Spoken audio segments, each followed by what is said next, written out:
네, 안녕하십니까. 제76회 심화 한국사 능력검정시험 두 번째 복습 영상입니다. 이번 영상에서는 조선시대와 대한제국 시기 같이 복습을 해보겠습니다. 먼저 19번부터 시작하겠습니다. 자, 19번 어느 왕의 제위식입니다. 이 편경이라고 하는 악기가 완성이 됐는데요. 자, 역시 키워드 인물이 나왔습니다. 박연. 이 박연이 만든 편경 해놓고 또 궁중음악인 아악을 정비해보고자 하오. 역시 박연 나오고 아악 정비하면 역시 세종대왕이 되겠습니다. 자, 그럼 세종대왕 하면 역시 선지 4번 같이 유교 윤리의 보급을 위해 삼강행실도 편찬 역시 항상 중요한 키워드로 잘 나오는 책자가 나왔습니다. 삼강행실도 답 찾았고요. 여기 혹시 이제 아학정비 뭐 이런 음악이 나오니까 이제 이걸 약간 함정을 파기 위해서 선지 3번을 만들어 놨는데요. 이렇게 음악 이론 등을 집대성한 악학계범. 자, 이 같은 음악 얘기긴 하지만 악학계범은 성종 때 완성이 되었습니다. 또 선지 1번 훈련 교범인 무예도보 통제 간행. 자, 이 무예도보 통제는 바로 정조 때 왕실 친위부대인 장영영의 훈련 교범이었습니다. 바로 이건 정조 때가 되겠고요. 선지 2번 동의보감 즉 허준이 동의보감 쓴 때는 광해군 때고 또 선지 5번 군정 재정의 내용을 정리한 만기오람 만들어졌다. 이 만기오람은 거의 뭐 최근에 한등검 시험에서 본 적이 없습니다만 하여튼 이 만기오람이라고 하는 책은요 순조 때 서영보, 심상규 이런 사람들이 만들었습니다. 그래서 기왕 나온 김에 만기오람, 순조 다음에 또 아마 요 근래에 한 번 더 나올 것 같습니다. 그 다음 20번 가겠습니다. 역시 20번도 어느 왕의 제위식입니다. 자, 그 키워드가 바로 나와 있죠.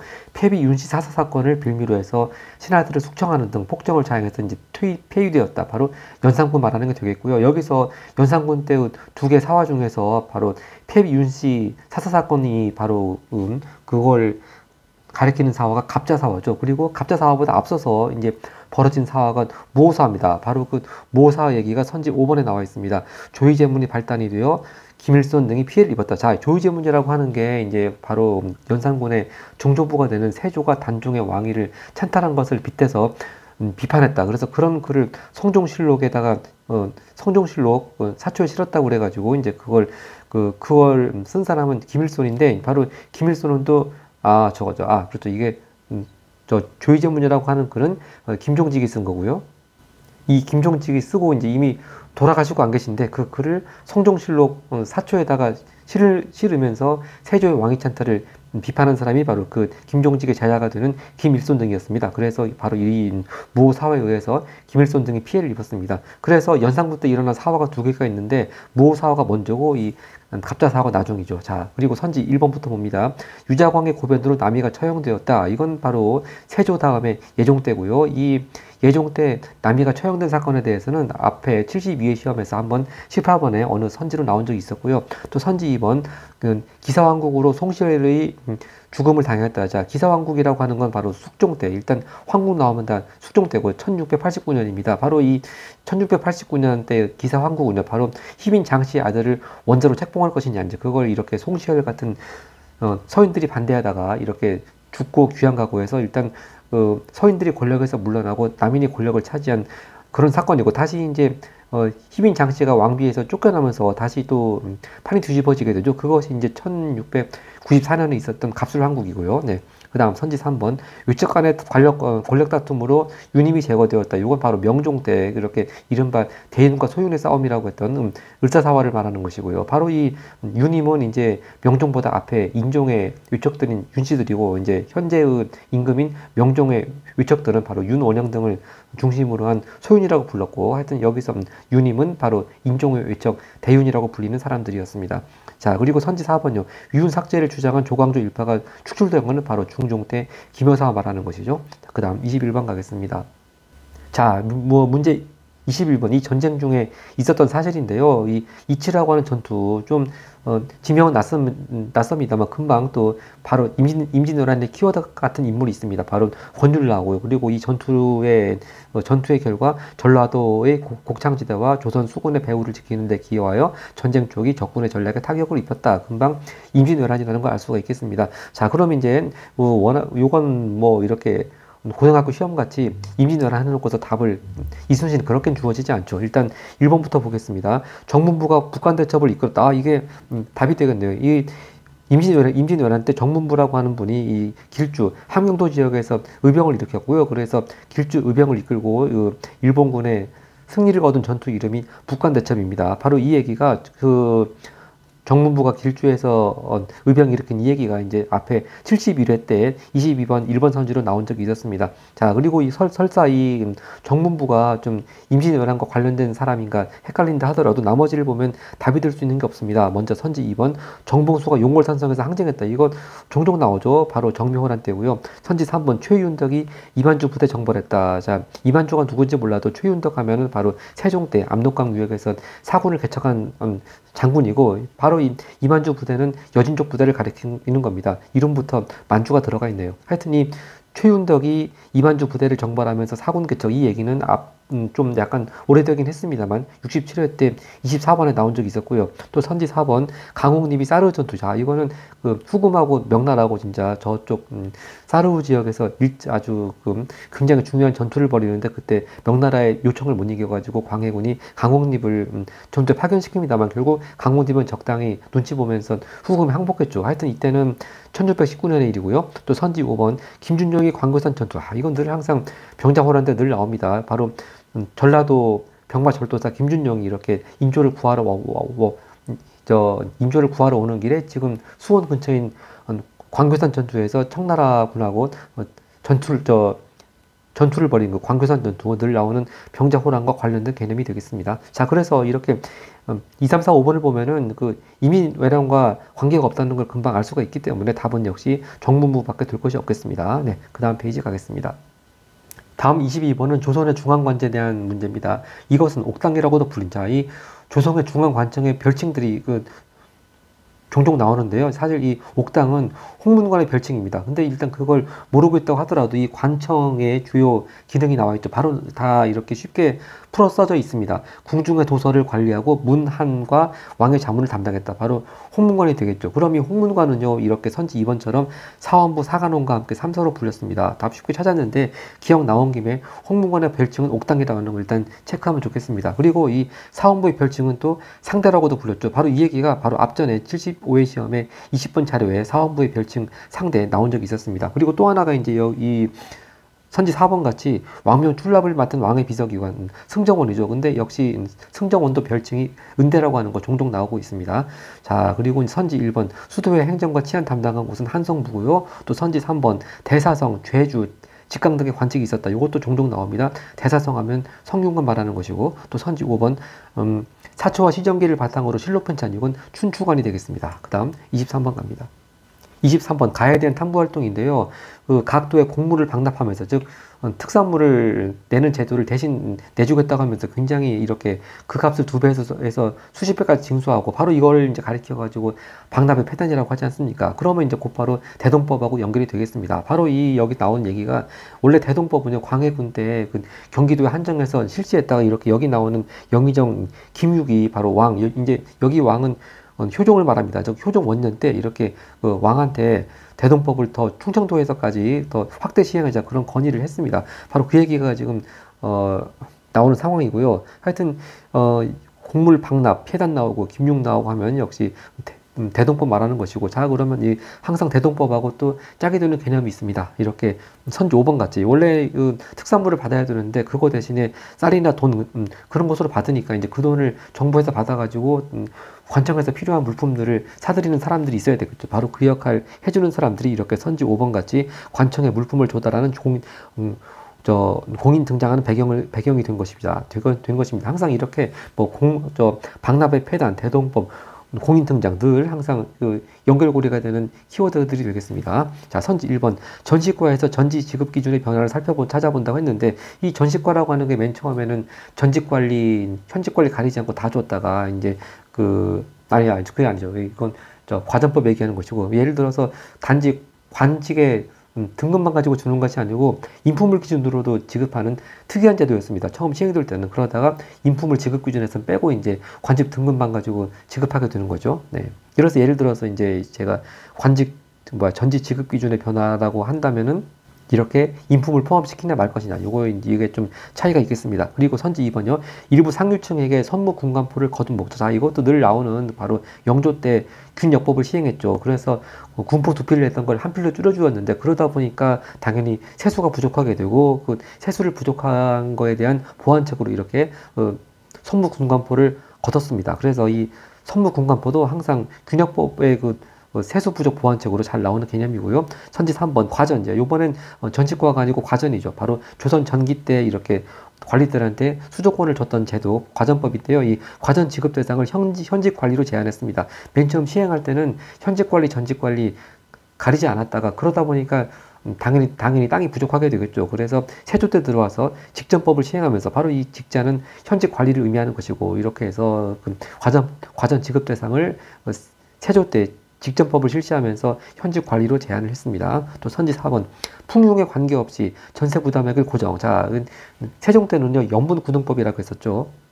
네, 이렇게 연분구등법이라고 해가지고 풍년, 흉년 인가를 따져가지고 세금 거두는 양이 달랐습니다. 이제 그런 토지에 대한 세금 제도를 이제 나중에 조선 후기 들어와서 뭡니까 이 영정법이라고 그래가지고 영정법. 그래서 일단 풍흉에 관계없이 전세 부담액을 뭐 1개월당 뭐 몇 두 그렇게 전세 부담액을 고정시켰습니다. 그래서 이제 그 제도를 가리켜서 영정법이라고 하죠. 네, 그다음 24번을 보겠습니다. 24번은 바로 조선 후기 실학자들에 대한 문제가 나왔습니다. 이 인물이 저술한 책자 이름이 과구록이고요. 자, 그럼 과구록 하면 금방 이익 떠올라야 되는데, 그게 떠오르지 않더라도 이익이 제한한 또 굉장히 유명한 일종의 제도 계약안이 있죠. 바로 이렇게 이 책에는 영업전, 즉 이렇게 매매를 금지해서 영원히 그 집안에서 땅을 가지고 농사짓게 하는 땅, 그걸 가리켜서 영업전이라고 했습니다. 그런 영업전을 설정하고 매매를 금지하는 한전론에 대한 내용이 담겼다. 그래서 과구록 그리고 영업전, 한전론, 다 이거는 이익에 대한 말이 되겠습니다. 자, 그럼 이익이 쓴 유명한 책 이름이 있죠. 이렇게 선지 4번 같이 성호사설이 있고요. 바로 이 성호사설에서는 또 어떤 주장을 했냐 하면은 나라를 망치는 6가지 조문을 제시했습니다. 자, 근데 이 얘기가 이익하고 성호사설, 이런 과구록 이런 얘기가 이제 좀 약간 멀리에서 65회 시험에 나왔습니다. 근데 65회 시험에서는요, 요번에 정답으로 나왔던 성호사설 6가지 조미 원래 자료에 나왔었고, 요번 시험에 이렇게 자료에 나와 있는 과구록, 영업전, 한전론, 이런 얘기가 바로 그 문제의 정답이었습니다. 그래서 이제 그때하고 이때하고 자료와 정답을 서로 바꿔가면서 이렇게 문제를 낸 것이네요. 자, 그 다음 이제 나머지 학자들 같이 보겠습니다. 선지 1번 의산문답에서 무한우주론 주장한 사람은 홍대용이고요. 또 선지 2번 북학위에서 소비권장은 박제가, 또 선지 3번 열하일기에서 수레와 선박의 필요성, 요건 박지원이고요. 또 선지 5번 우서에서 산업공상의 직업적 평등과 전문화 강조했다. 자, 제가 이걸 유영원이라고 헷갈렸다가, 유영원은 반개수력이고요. 유영원이 아니고 이렇게 우서하면은 유수원입니다. 그리고 유수원은 우서에서 이렇게 산업공상의 직업적 평등과 전문화 강조했습니다. 하여튼 우서 얘기도 좀 오래전에 나왔는데요. 그래도 이 과구록만큼 오래전은 아닙니다. 바로 70회에 26번 선지 3번에 나온 적이 있었네요. 그 다음 25번을 보겠습니다. 25번 다음 자료에 등장하는 왕입니다. 자, 이 균천사, 즉 개천이 자꾸 막히는 문제가 생기니까 이제 매년 개천 바닥을 파가지고 물이 넘치지 않도록 하는 것이죠. 바로 이 개천이 청계천만 하는 것이고요. 바로 이 청계천 바닥을 파서 물이 넘치지 않도록 하는 작업, 바로 균천사, 이런 관청을 둔 왕은 영조가 되겠습니다. 자, 그리고 특히 확실히 영조임을 알 수 있는 게, 원래 국초에 신문고 설치했다. 바로 이 맨 처음 신문고 설치한 왕은 태종인데, 이게 이제 폐해진 지 오래되었다가 마침내 복구하도록 명하였다. 즉 다시 신문고를 부활시킨 왕도 영조가 되겠습니다. 자, 그러면 이제 영조 때 편찬한 법전 이름이 있죠. 선지 2번 같이 통치규범을 재정비한 속대전 편찬했습니다. 성종 때 경국대전이 편찬된 지 진짜 벌써 200년인가 지나지 않았습니까? 그러다 보니까 많이 사회도 변하고 제도도 바뀌었으니까 이제 그런 걸 다시 재정비해서, 본래 경국대전의 속편에다 그래가지고 속대전이라고 지었습니다. 자, 그리고 선지 1번을 보겠습니다. 나선정벌의 조총부대 파견했다. 이 나선정벌이라고 하는 전투는요, 멀리 헤이룽장 그쪽 지역에서 청나라하고 러시아하고 싸웠던 전투인데, 거기에 조선군이 청나라 요청에 의해 가지고 조총부대를 파견했습니다. 이건 효종 때고요. 선지 3번 청과 국경을 정한 백두산 전개. 정계비, 즉 간도 지역에 대해서 그쪽 경계를 청나라 땅으로 볼 것이냐 조선 땅으로 볼 것이냐 바로 경계를 정했다고 해서 백두산 정계비, 이건 숙종 때가 되겠고요. 또 선지 4번 문신을 재교육하기 위한 초계 문신제, 늘 잘 나오는 정조 때 키워두고, 자 여기 기왕 영조하면 법전 속대전 나왔으니까 또 정조 때는 대전 통편이죠.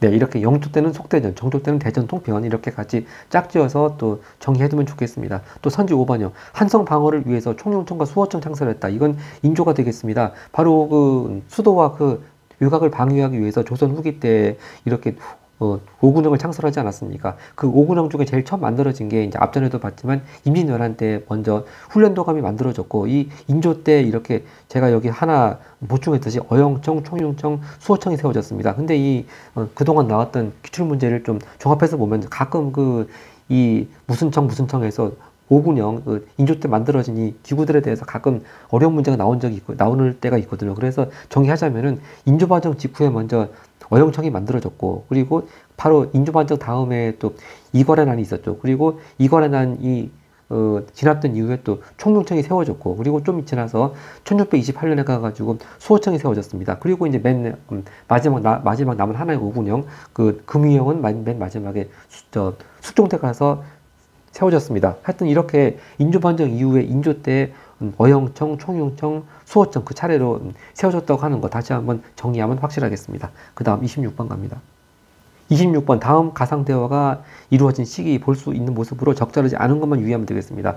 자, 지난달에 대왕대비께서 사학간 학문이라는 말인데요. 바로 천주교 말하는 게 되겠죠. 바로 이제 오른쪽에 그 얘기가 나와 있습니다. 오른쪽 분이 하시는 말씀이 이승훈이 잡혀가고 정약용, 바로 정약용의 형이죠.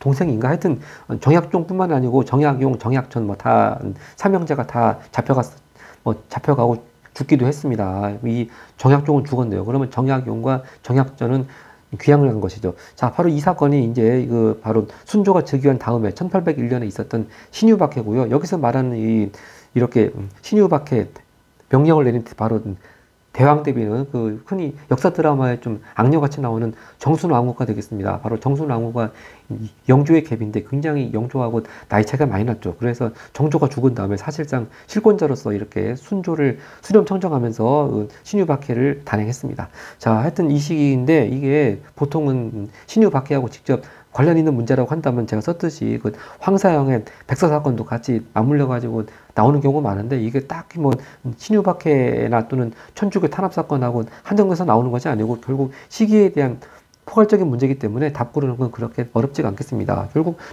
조선 후기가 아닌 것만 고르면 되죠. 자, 선지 1번 상평통보, 선지 2번 인삼무역, 송상 다 이거 조선 후기 때 이야기고, 선지 4번 고추, 담배 등의 상품 작물, 또 선지 5번 한글 소설 읽어준 전기수, 다 조선 후기 모습들이 되겠고요. 바로 선지 3번이 답이 되겠습니다. 주자소에서 개미자 주조, 자 바로 금소괄자 개미자는 태종 때고요. 그 개미자를 주조했던 관청은 주자소가 되겠죠. 그래서 태종 때는 개미자, 세종 때는 갑인자, 그렇게 항상 짝지어서 암기가 되었습니다. 그 다음 27번 가겠습니다. 27번은 조선의 회화, 즉 미술작품에 대한 문제인데요. 자, 여기 화가 이름은 주어지지 않고 혜원이라고 딱 호만 주어졌습니다. 그럼 혜원하면은 신윤복이죠. 김홍도가 단원이고 신윤복은 혜원입니다. 그리고 이렇게 신윤복은 양반들의 모습이나 또는 양반과 기생, 그런 모습을 잘 그렸습니다. 바로 이 그림도 제목은 연소답청이라고 하는데, 하여튼 양반들이 봄날의 자연을 즐기고자 나들이 하는 모습이라고 하네요. 하여튼 이 신윤복의 그림을 고르는 거면은 바로 굉장히 유명한 그림 있죠. 선지 3번 같이 월라정인이라고 이렇게 달빛이 비치는 밤에 애인 만나는 그런 장면이 되겠습니다.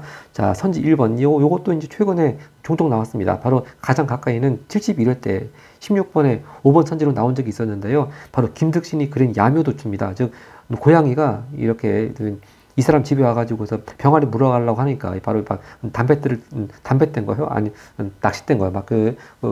고양이를 잡으려고 하는 그런 모습입니다. 야묘도추. 김득신이고요. 또 선지 2번은 요것 한등검 시험에 나온 적이 없는 것 같은데, 김중근이라고 하는 화가가 그린 초래, 즉 이렇게 신랑 신부가 전통 홀려 올리는 모습입니다. 아마 이거는 인천 개항된 이후에 아마 19세기 말쯤에 그려진 그림인 것 같습니다. 또 선지 4번, 선지 4번은 요건 역시 김홍도의 풍속한 느낌이 딱 나죠. 근데 이 그림 이름은 벼타작이라고 하는 그림이고요. 이 왼쪽 부분하고 가운데 부분에서 이렇게 열심히 농민들은 벼 찾아가면서 열심히 일하고 있는데 오른쪽에서 양반은 그냥 이렇게 편하게 쉬고 있죠. 또 선지 5번은 역시 잘 나오는 조선 전기 때 강희안의 고사관수도가 되겠습니다. 그 다음 28번 갑니다. 28번 다음 상소가 올려진 시기입니다. 자, 최익현이 아래입니다. 다행히 성상의 뜻이 척화에 있는데 힘입어 기정진과 이양도가 상소를 하여 강화가 불감을 말하자. 이런 연유로 10년 동안에는 양적 즉 서양 오락해 말하는 것이고요. 양적들이 우리를 탐내었으나 감히 그 뜻을 펼치 못했다. 자, 바로 이 얘기가 저거죠. 고종이 즉위한 이후에 10년 동안은 통상수교 거부 정책, 다른 말로 쇄국 정책을 펴가지고 개항을 하지 않았습니다. 그리고 여기 나오는 기정진, 이양로 하면 바로 저 위정척사 운동의 거의 뭐랄까 1세대 격이라고 할 수 있죠. 자, 그런데 이제 지금 이렇게 외인들이 다시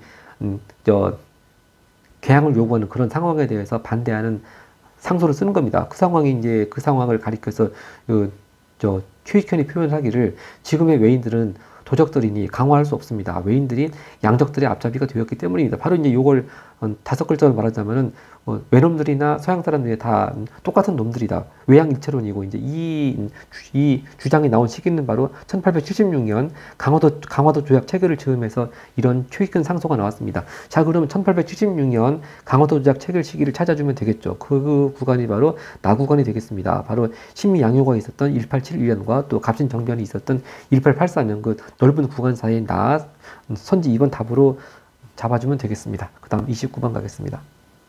자, 29번 밑줄근 중건식입니다. 자, 첫 줄에 대원이께서가 나왔고요. 바로 이 중건은 경복궁 중건을 말하는 것이고, 그리고 이때 물론 담백전도 있습니다만 백성들이 자발적으로 내는 돈이다. 그런 의미에서 원납전 이런 돈도 있었습니다. 자, 근데 이제 여기 기왕 아까 전에 최익현 나왔기 때문에 여기 대원군이 집권한 기간이 거의 고종 즉위 때로부터 10년간이죠. 그래서 아까도 최익현 상소에 그 10년 나왔습니다만 바로 이 대원군이 1873년에 이제 권자에서 물러나서 하야를 하게 된 경위도 아까 전에 봤던 최익현이 이제 왕이 성년이 되었으니까 이제 왕이 친정을 해야 될 때다. 대원군 물러나라. 그런 상소 올린 것도 계기가 되었죠. 하여튼 일단 흥선 대원군이 집권했던 시기는 바로 1873년경까지입니다. 자, 그것만 딱 중심 잡으면 되겠습니다. 자, 선지 1번.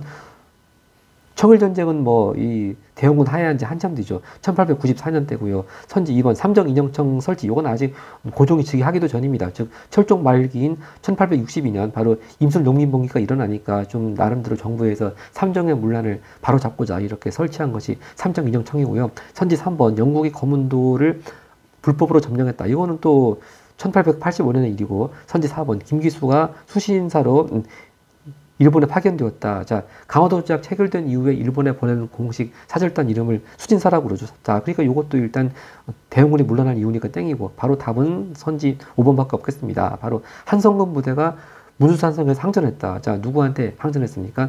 프랑스군한테 항전한 사건, 바로 병인양후를 말하는 것이고, 바로 병인양후는 당연히 흥선대원군 집권 시기에 있었죠. 근데 병인양후 하면 제일 잘 나오는 장소 이름이 양원수고요. 또 장소 이름은 정족산성입니다. 근데 양원수와 정족산성과 함께 또 이렇게 한성군과 문수산성도 역시 그 병인양후 때 키워드가 되겠습니다. 그 다음 30번 갑니다.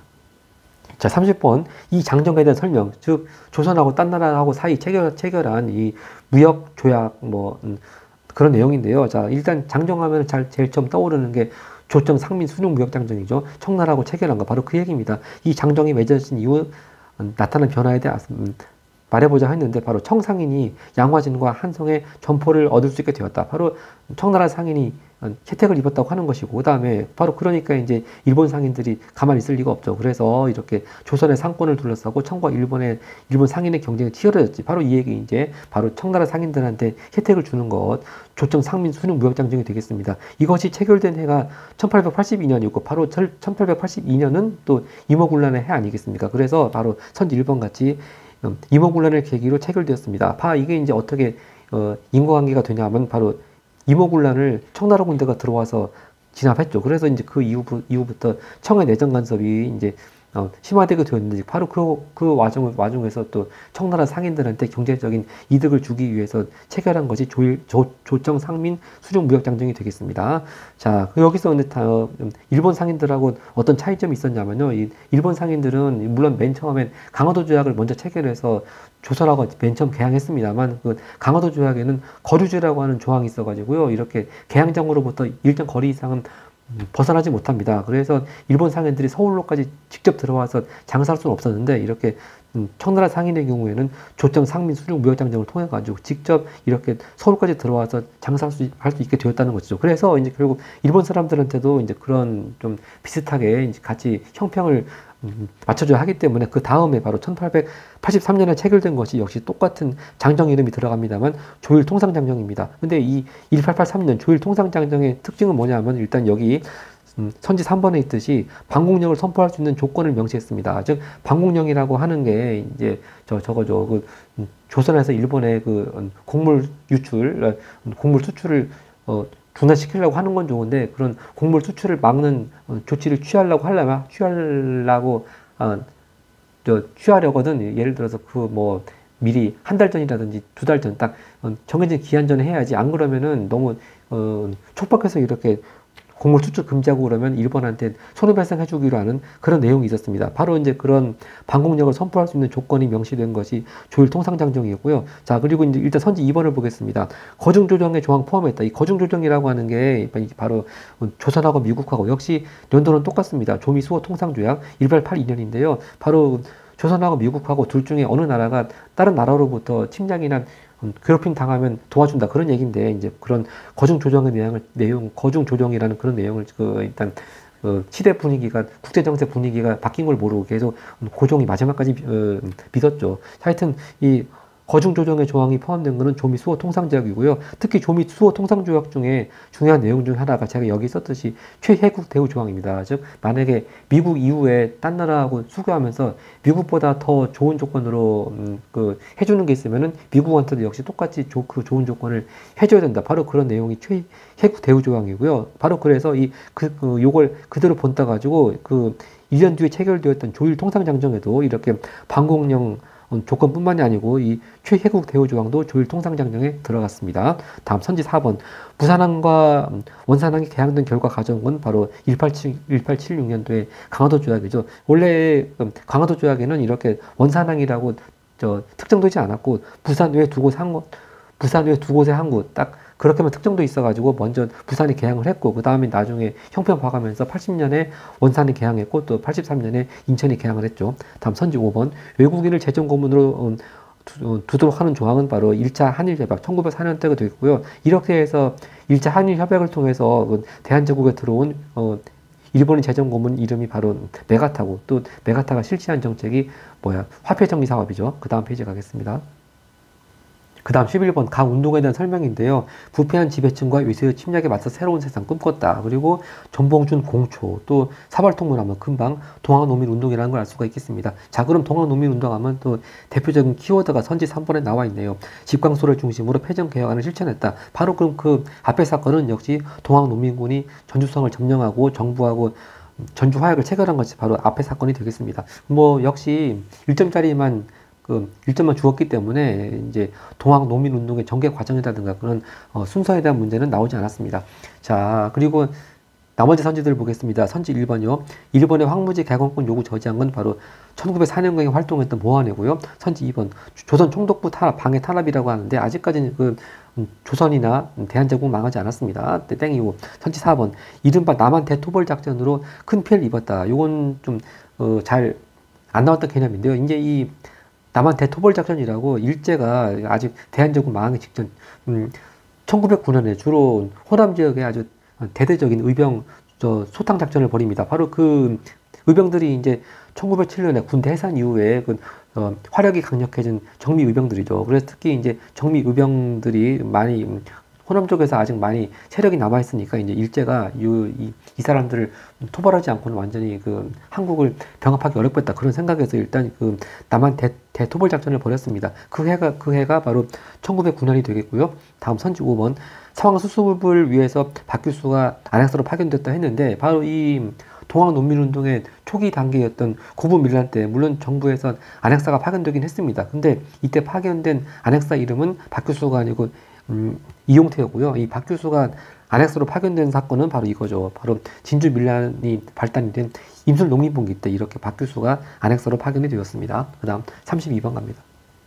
32번 가단체 활동인데, 자, 이미 벌써 독립관, 핵심 단어가 나왔죠. 바로 이 단체는 독립협회가 되겠습니다. 바로 독립협회 사무실 건물 이름이 독립관이고요. 하여튼 여기서 이렇게 토론회가 열렸고, 정부 고위 인사들도 참석했던 얘기고, 이거 역시 토론 주제는 조선의 교육 문제, 그리고 또 도로 개선 문제 이런 게 나왔습니다. 그러니까 아직 그 나라 이름도 대한제국으로 바뀌기 전 상황입니다. 그래서 뭐 다른 애국 계몽단체일 수도 있겠지만 이 문제의 정답은 독립협회가 확실하고, 여기 맞아. 그렇죠. 이 이미 연도가 주어져 있지 않습니까? 자, 이렇게 확실하게 1897년이라고 딱 연도까지 주어져 있으니까 독립협회가 확실하겠습니다. 자, 그럼 독립협회는 역시 이렇게 선지 4번 같이 그 정부 고위관리가 참석한 그 바로 토론회, 관민공동회를 개최해서 거기서 정부에 대한 건의사항으로 헌의 6조를 결의했죠. 바로 그 중에 또 하나의 대표적인 내용이 중추원을 개편해서 의회 설립하자, 그런 게 있었습니다. 근데 바로 앞전에 좀 약간 어려운 문제였습니다. 75회 38번 나번에 그 중추원 관제, 즉 독립협회가 건의한 1898년 11월경에 바로 나왔던 중추원 관제 그 일부 조항들이 나왔습니다. 그래서 뭐 절반은 누가 뽑고 절반은 누가 뽑고, 그 다음에 중추원은 어떤 기능을 하고, 그런 관제의 일부 조항이 이제 뭐 다른 뭐 그때 뭐 나왔죠? 대동단결선언 그런 것도 나왔었고, 하여튼 그랬습니다. 하여튼 그 헌 6조의 이렇게 중요한 내용 중에 하나는 이렇게 중추원을 개편해서 의회같이 설립하자, 그런 내용이 있었었고요.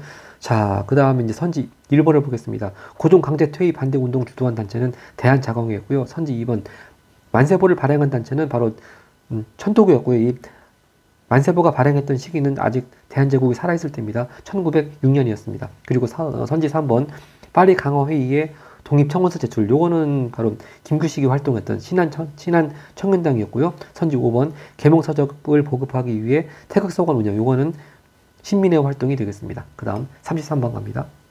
자, 33번 밑줄 근 개혁의 내용입니다. 역시 그 키워드 캐치프레이즈가 9번 신참이죠. 즉 옛것을 기본으로 하고 새 것을 참고한다, 그런 내용인데, 바로 여기서 말하는 옛것은 전제군주제를 말하는 것이고, 바로 이거 이제 대한제국 때의 근대화 개혁 그 방침이라고 할 수가 있겠습니다. 하여튼 이때 대한제국에서 이렇게 추진한 개혁을 가리켜서 그 고종 황제 연호를 따가지고 광무개혁이라고 하죠. 자, 여기 광무개혁의 중요한 내용들이 나와 있습니다. 원수부, 바로 황제가 이제 모든 군대를 통솔하는 그런 거고요. 그리고 무관학교 설치, 상공학교와 회사, 공장 설립 등 했고요. 또 오른쪽 보면 근데 이제 한계점을 말씀하고 있습니다. 하지만 체제 변화를 부르지 않는 근대적 문물 수용의 확대뿐이었다. 하여튼 얘기했고, 이 광무개혁에 대한 걸 고르면 역시 가장 많이 나오는 게 선지 4번 같이 지계 발급이죠. 토지 소유권을 확인해주는 지계를 발급했다. 답 금방 찾았고요. 역시 나머지도 그 조선 후기나 구한말에 각종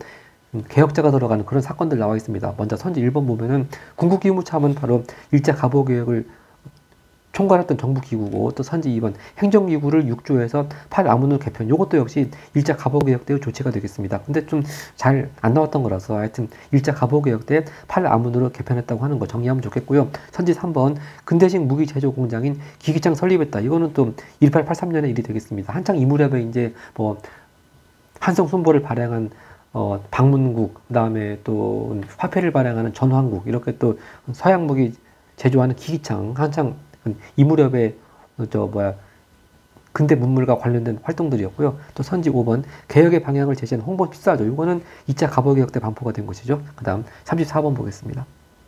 자, 34번은 바로 근대 문물의 수용에 관한 문제네요. 자, 배제학당, 광해원, 한성정규회사, 원각사, 각각 기억년 디귿일과 짝지는 겁니다. 먼저 이제 가를 보겠습니다. 배제학당. 자, 배제학당은 그 1885년에 미국 선교사 아펜젤러가 세운 학교인데, 근데 선지 기억은 교육 이국조서에 근거해 설립되었다. 자, 근데 교육 이국조서는 배제학당보다 한 10년 뒤에 1895년 2차 갑오개혁 때 반포가 됐고요. 즉 이제 조선도 근대식 교육을 하겠다고 하는 것인데, 이제 근대식 교육을 하려면은 선생님들이 필요하지 않겠습니까? 바로 그래서 그 교육 이국조서에 근거해서 바로 선생님들을 양성하기 위해서 설립한 학교가 바로 한성사범학교죠. 또 이제 다음 니은, 아니 나가 이제 광해원인데, 광해원은 이렇게 선지 니은 같이 알렌의 권위로 세워진 최초의 서양식 병원 맞습니다. 연도는 똑같이 1885년이고요. 자, 그래서 이 광해원이 지금의 세브란스 병원의 전신이라고 하는 것이고, 일단 니은 맞고, 다음 디귿입니다. 한성정규회사 나왔습니다. 한성정규회사가 이 선지 디귿처럼 서대문과 청량리를 사이를 오가는 전차 운영했습니다. 이 전차가 개통된 시기도 1895년이고요. 그 다음 원각사를 보겠습니다. 자, 원각사는 이게 절 이름 원각사 아니고 1908년경에 은세계라고 하는 연극을 공연했던 극장입니다. 그런데 이제 종종 나옵니다만 1908년경에 은세계라는 연극을 공연했는데 바로 다음에 1909년에 폐지가 되었습니다. 근데 이 선지 리을은 어떻습니까? 이 원각사가 나온구가 제작한 영화 아리랑 상영, 이건 아니죠. 자, 이 나온구의 영화 아리랑을 상영한 곳은 단성사 극장이었고요. 또 시기도 이미 벌써 원각사는 폐지가 되고 없어진 일제강점기 때 26년이 되겠습니다. 그래서 보통 이 일제 때의 문화 관련돼 가지고 항상 원각사와 단성사 이렇게 아리랑 같이 엮어 가지고 헷갈리게 만든 선지가 늘 나오더라고요. 그래서 기출 보신 분들은 뭐 크게 어렵지 않은 개념인 것 같습니다. 자, 그래서 이제 니은 디귿 같이 있는 것 선지 3번을 답으로 골라주면 되겠습니다. 자, 이제 이번 영상의 마지막 문제 35번을 보겠습니다. 네, 35번 가에 들어갈 내용입니다.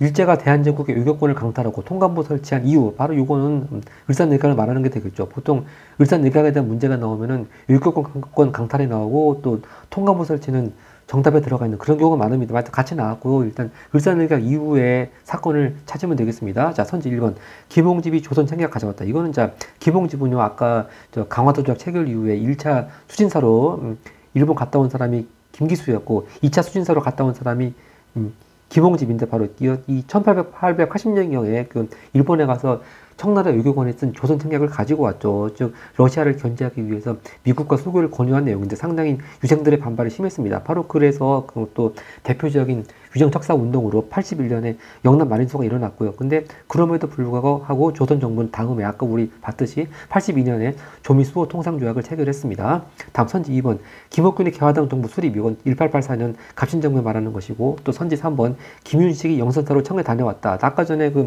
33번 3번 선지에 기기창 나오지 않았습니까? 바로 이렇게 영선사로 청에 가서 한창 이때가 이제 청나라에서도 양문동이라고 그래가지고 서양무기 따라 배우는 운동이 한창이었습니다. 그래서 이 영선사로 간 사람들이 또 서양무기 제조하는 거 배우고 와가지고 이렇게 조선에 기기창을 세우게 되는 것이고요. 선지 4번 6.1준이 조선 중립화론을 건의했다. 자, 이 6.1준이 조선 중립화론을 건의할 때가요 1885년입니다. 이때 6.1준이 갑신정변 실패한 다음에 아예 미국에 가서 미국에서 유학생활을 하고 있을 텐데요. 이 1885년 하면은 영국이 조선의 거문도를 점령한 바로 그 즈음입니다. 그래서 거문도 사건을 전후해서 6.1준이 조선 중립화론을 건의했습니다.